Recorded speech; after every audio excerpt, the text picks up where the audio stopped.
So if, like me, you are a massive fan of one team, or a fan of loads of teams from around the world, I have the perfect app to keep you up to date, and it is of course the OneFootball app. The reason I say this is because they are great at giving you the latest league tables, live team news, upcoming fixtures, player statistics from your favourite players from your favourite clubs, everything you need to keep you up to date with all of your favourite teams.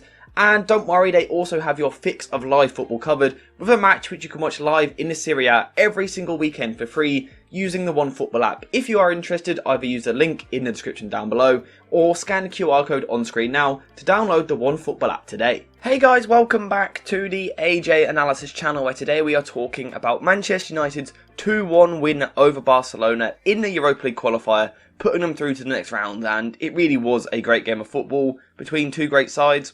Two great managers in Erik ten Hag and Xavi. It was a really good game. A game of two halves, though, I would say. Xavi and Barcelona certainly had the first half. They were the better side in that 45-minute spell and looked really good. In the second half, though, this was ten Hag's game. So that's how we're going to talk about it. We're going to talk about what Barcelona done well in the first half, and then what Manchester United done even better in the second half. So let's get straight into it. And for large periods of the game, Barcelona were the team in possession, I think, as we would expect. I think that was kind of how we predicted that the game would go, and as you would expect, they looked to play the ball up from the back with ter Stegen, and the aim was to go to one of the centre-backs, either Araujo or Christensen, with the short pass. Now, we know what Manchester United like to do from these situations. They like to press one of the centre-backs with a striker, whilst also pressing one of the other centre-backs with a winger. That is something that they quite often look to do. So for example, Weghorst could be here on Araujo, and Fernandes is coming up towards Christensen. Now, if Fernandes is smart with the way that he kind of presses here and curves his run, he can cut out the pass to Balde, whilst also applying pressure on the ball to Christensen. And this was something that Manchester United done quite well early on. With Fred then on Frenkie de Jong, Sancho on Busquets and Casemiro on Kessie, they were able to stop Barcelona initially. However, the problem when you play against a team like Barcelona, who have a goalkeeper like ter Stegen, is that they have answers basically to this problem. And what they are more than happy to do is go back to ter Stegen in goal, because he is one of the best passing goalkeepers in the world. And from here, he just clips balls out to the fullback. So it could work down this side of the pitch out to Balde, or it could work down the other side. If Marcus Rashford had pressed narrower on Araujo, the ball could be flipped out to Koundé. And this is a problem with the Manchester United structure, but also it comes because Barcelona are just very good in possession and have very good technical players. From here, Barcelona were able to step forward and they're from here really get into their groove. However, it was probably more so down the other side that we saw it. I think I would probably argue it was more down this side that we saw it, with Balde from this position. Oh, let me grab the ball. Balde from this position, stepping forward with the ball and really causing problems for Manchester United. Now, to be fair, Bruno Fernandes done a good job of getting back. However, Balde has significantly better athletic attributes. So Bruno Fernandes is going to work hard to get into these positions, but Balde is very strong and he's very quick, very powerful. So he's often able to get away from Bruno Fernandes. And of course this creates a problem for Manchester United, and it allows Barcelona to get into their attack and shape. With Balde stepping forward with the ball, Sergio Roberto is going to drift inside, which kind of asks this question of, it's not Dallo, hang on one second. It kind of asks this question of Wan-Bissaka, does he want to follow Roberto inside or is he going to track Balde? And this allows Barcelona to get into their usual 3-box-3 shape, with Koundé being slightly more reserved on the right hand side, Araujo in the middle, Christensen on the left side, and now we can see that Barcelona have now got into their 3-box-3. And the problem that this caused for Manchester United, well, there were a few, but it was the fact that it allowed Barcelona to get the ball forward quite easily, progressing in these wide areas. But then with Balde and Rafinha providing the width, really stretching the pitch on both sides, it then opens up the middle of the park. And in the middle of the park, we know that Barcelona have the numerical overload, with Busquets, Frenkie de Jong, Sergio Roberto moving inside from this left wing position, and Kessie. And again, obviously, this is going to cause problems for Manchester United. So even if Wan-Bissaka is able to engage the ball and Fred drops deeper, the ball can now go inside to Frenkie de Jong, and this is where Barcelona take control.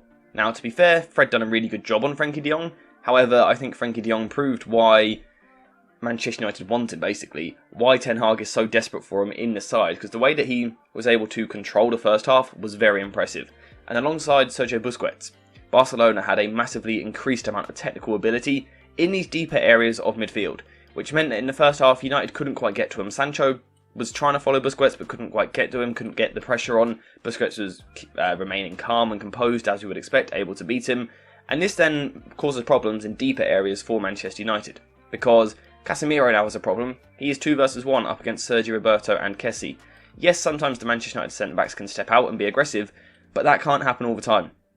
And this is what I think Barcelona done really well in the first half. They just dragged Manchester United out of position. So they could go to someone like Kessie here. This then drags Casemiro out of position, but now Sergio Roberto's the free man. This is what Barcelona done very, very well in the first half, and it's what allowed them to take control. To be fair, in Manchester United's defence, I thought they actually done quite well with trying to close these gaps. Varane and Lisandro Martinez were playing quite high. So whilst they weren't necessarily aggressive on Kessie and Sergio Roberto, they were reducing the space by squeezing nice and high up the pitch. They were reducing the space in midfield, which did make life a bit easier for Casemiro. However, Barcelona was certainly the better team in these phases. They go into half-time 1-0 up. I mean, they didn't deserve it in my opinion. I thought Manchester United still looked a more threatening team. Barcelona get the penalty. Do you think it's a penalty? I think it's very soft. I think once the referee gives it, VAR isn't going to overturn it, so I don't think it's clear and obvious, but it's very soft indeed. However, Manchester United defensively are just about staying in the game. We saw a big moment from Casemiro in the first half as well. Big block, big tackle late on in the half. However, the bigger problem for me with Manchester United was not only were they being played through a bit too easily out of possession, they were lacking that bit of bite, but on the ball they lacked threat as well. When they were winning the ball back in these areas, they didn't have the pace of Marcus Rashford to go in behind to. Weghorst just can't stretch the defence. Very easy for Araujo. Fernandes couldn't stretch Christensen the other way, because again, Christensen physically is very comfortable dealing with this battle. And Koundé on Rashford, Manchester United basically just couldn't really get the ball out there to test it. So this was the problem for Manchester United in the first half. Barcelona are set up very nicely. They're progressing the ball well out wide, thanks to ter Stegen's passing, and then overloading the middle of the pitch. However, Manchester United are defending pretty well, but then lacking anything on the ball.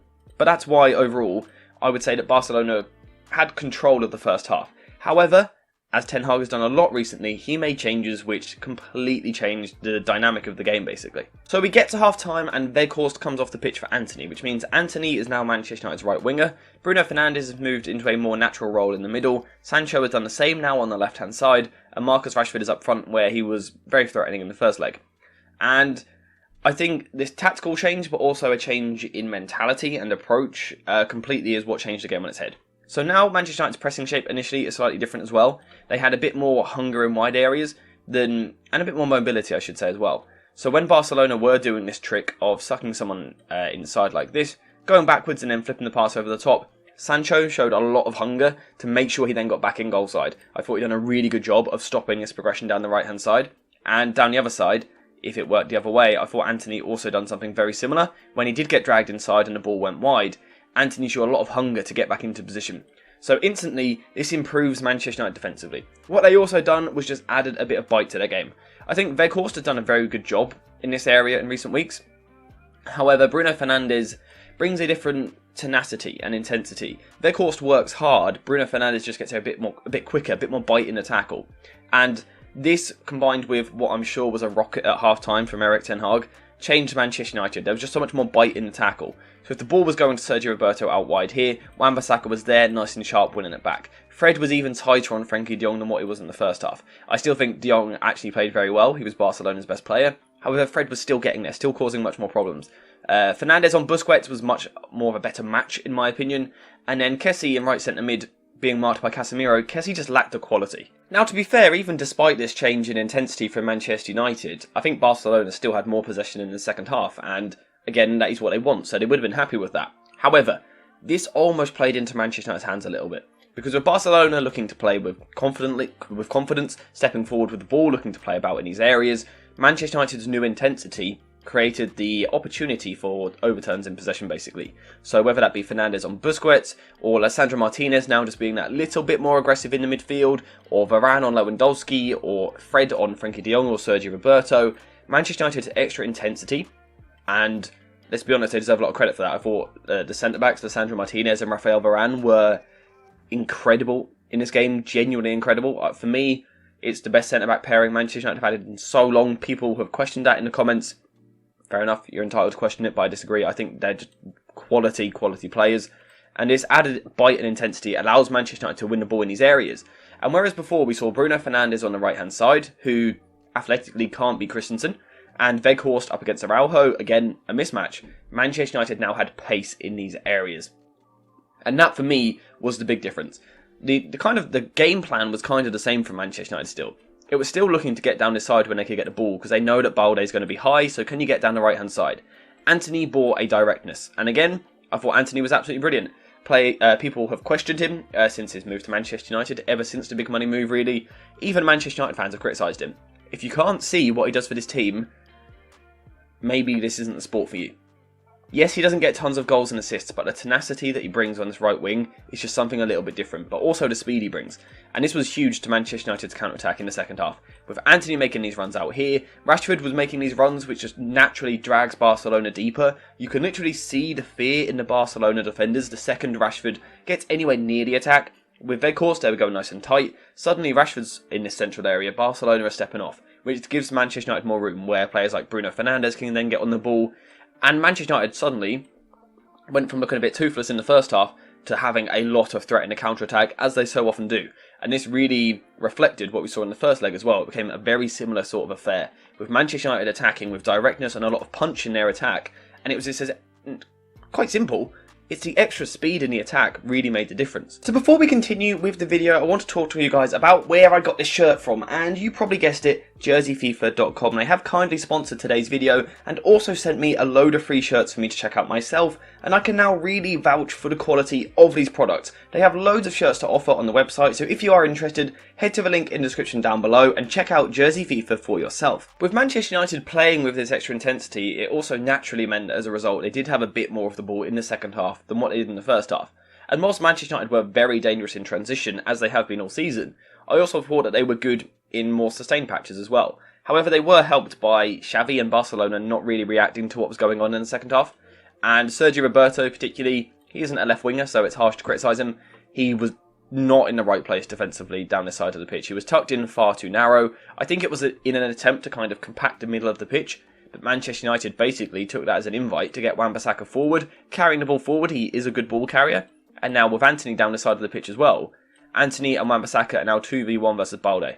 So either Balde is going to come out and be aggressive, which gives Antony room down the line to get into and again attack Christensen, or Balde is going to sit off a bit, but this then allows Aaron Wan-Bissaka to step forward with the ball and progress the ball for his side. You've then got Bruno Fernandes playing in a more central area, which means he can roam into this position, he can make the run past the defence, he can move to the other side. Bruno Fernandes is now much more involved, getting on the ball in these areas and trying to make things happen, so that benefited from Manchester United as well. And also we saw a change on the left-hand side. Sancho coming off, I thought he played well. Garnacho coming on. Garnacho's cameo, we really need to talk about this. Garnacho's cameo was absolutely incredible.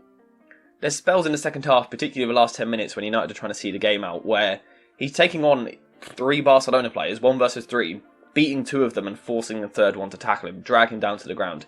Barcelona, again, like Rashford, they were absolutely terrified of him. And this just gave Manchester United so much threat. Even in sustained possession, they looked really good. Whether it was these 2v1s down this side of the pitch, which Barcelona eventually reacted to, but it's kind of too late. Whether it's Bruno Fernandes picking up different pockets of space, whether it's Marcus Rashford dragging this Barcelona defence deeper, or Garnacho attacking the defenders, or the overlaps of Luke Shaw, the long passing of Lisandro Martinez, it all just combined for a really impressive second half from Manchester United. So Ten Hag just deserves so much credit, because I thought the second half performance was absolutely brilliant. To react from that disappointing first half, to get the Old Trafford crowd right behind them, the crowd were absolutely brilliant.